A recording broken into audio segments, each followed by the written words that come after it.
all How these expensive is monsters that going to be? focus on schools because they see them as soft targets where they can kill a lot of people and have nothing happen to them, right? But not Because if they're teachers were monsters. armed. Okay, here's the thing.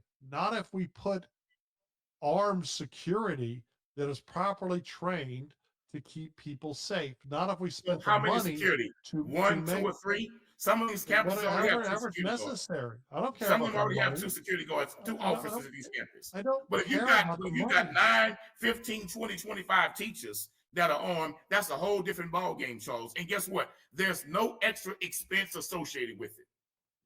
Okay, I get that you say there's no extra expenses associated with it. I disagree, right? These teachers would have to be trained, right? And then it'd be the responsibility. There'd be a bunch of liability coverage. There'd be all these different things, right? And it would just be just as well and good to say, hey, we're going to build these schools.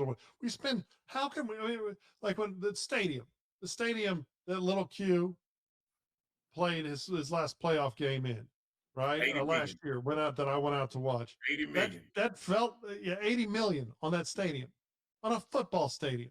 You know, you talk about these schools that are 6,000, 5,000 students. Every high school should be capped at 500 students. They don't need an auditorium and an $80 million stadium. You know, that's the thing, like where I raised my kids in Friendswood. And I'll be the first to admit that after I got sick of that school district, I put my kids in private school. And I think it was great for them. And that's how they turned out so very, very successful. But in a private school, like you said, vouchers, and I disagree with the concept of vouchers.